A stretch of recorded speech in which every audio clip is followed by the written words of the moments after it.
Um excelente fim de tarde a todos. Fechemos os nossos olhos e procuremos mentalizar aquele nosso salão da prece. Mesmo para quem não o conhece e hoje tem a graça de acessar e participar dos trabalhos de nossa casa via online, sintam-se envolvidos pelas energias benfazejas do Lar Fabiano de Cristo, pelas maiores e melhores vibrações de paz e de saúde, que o Mestre Jesus esteja bem presente em nossas vidas. Hoje, para nossa reflexão, temos o capítulo 12 do Evangelho segundo o Espiritismo, Amai os vossos inimigos, especialmente os itens 14, 15 e 16, sob o tema Duelo. Ao ouvirmos esta palavra, duelo, podemos pensar, isso é porque o Evangelho segundo o Espiritismo foi escrito no século XIX, teve sua primeira edição em 1864 e naquela época havia o duelo instituído como forma de acerto de contas, como luta previamente ajustada entre duas pessoas, num campo aberto, na presença de testemunhas, com armas iguais escolhidas pelo ofendido e que tinha por objetivo o desagravo da honra de um dos combatentes. E talvez por isso não prestemos a atenção devida na importância desta reflexão. Precisamos, porém, ver que a doutrina espírita é atemporal, que quanto mais a estudamos, mais a compreendemos e vamos vendo que os ensinos de Jesus são verdadeiramente para ontem, para hoje, para a eternidade. Aquele jeito de duelar pode até não existir mais, mas não acabou.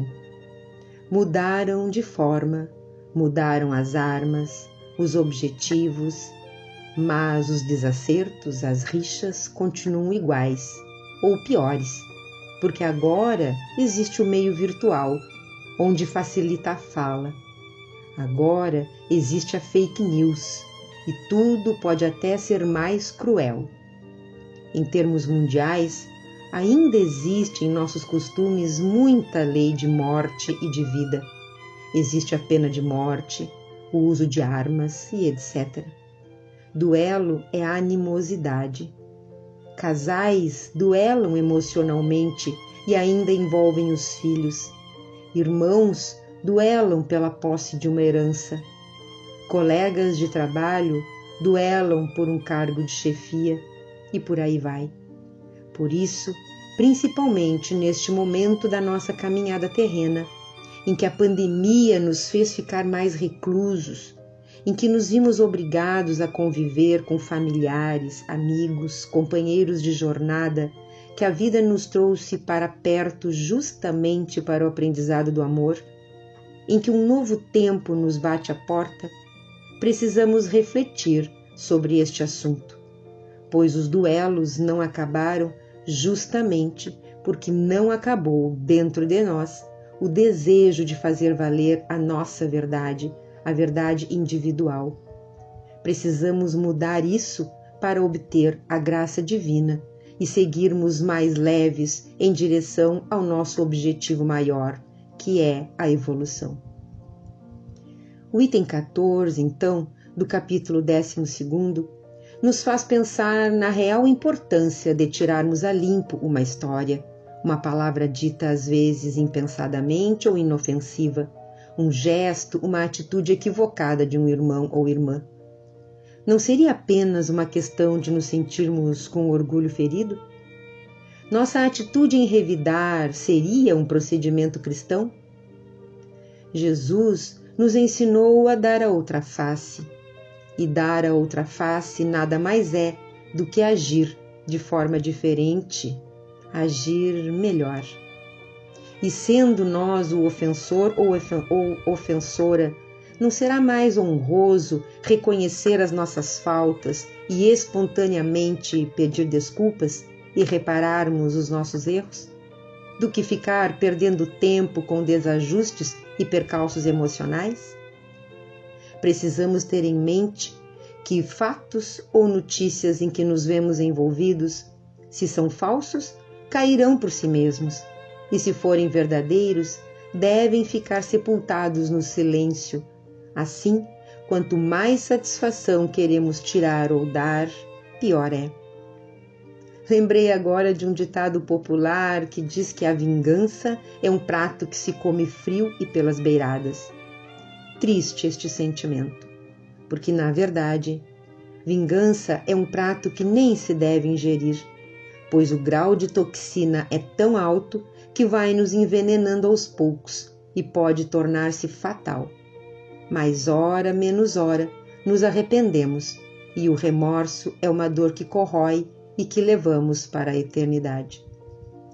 E o espírito amigo que editou a Kardec o item 14 encerra dizendo que quando a caridade regular a conduta dos homens, eles conformarão seus atos e palavras a esta máxima: não façais aos outros o que não quiserdes que vos façam.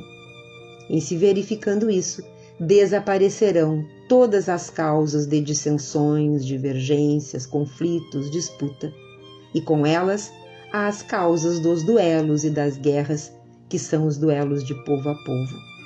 Francisco Bordeaux, 1861. O item 15, numa fala de Agostinho, também em Bordeaux, 1861, nos fez ver a importância da vida e a responsabilidade de quem age inspirado em um sentimento de vingança. Para Deus, que nos deu a vida igualmente a todos, para que a utilizássemos da melhor maneira, a fim de evoluirmos e estarmos mais próximos ao seu reino, quando agimos friamente e com premeditado desígnio, quando estudamos e arquitetamos o que vamos fazer contra o nosso irmão, somos 100 vezes mais culpados do que aquele miserável que, impelido pela cupidez, algumas vezes pela necessidade, sem educação e com imperfeitas noções do bem e do mal, age num momento de exasperação, irritação, mesmo que seja por vingança. E Agostinho encerra dizendo que o duelo, remanescente dos tempos da barbárie, entre os quais o direito do mais forte constituía a lei, desaparecerá por efeito de uma melhor apreciação do verdadeiro ponto de honra e à medida que o homem for depositando fé mais viva na vida futura. E em nota, no item 16, Kardec encerra o assunto e também o capítulo, observando a mudança dos costumes de um tempo e dos povos, que já era possível observar naquela época, quando os homens, cavaleiros de outros tempos, já não saíam mais a cavalgar bardados de ferro e armas de lança, quando os combates singulares já não se realizavam mais nas ruas, diante do povo e em festa, quando a morte de um homem já causava emoção, deixando de ser um fato corriqueiro, sem atenção e até premiado de outros tempos. Observando que o Espiritismo apagará esses últimos vestígios da barbárie, incutindo nos homens o espírito de caridade e de fraternidade. Pois bem, e que olhar podemos ter hoje?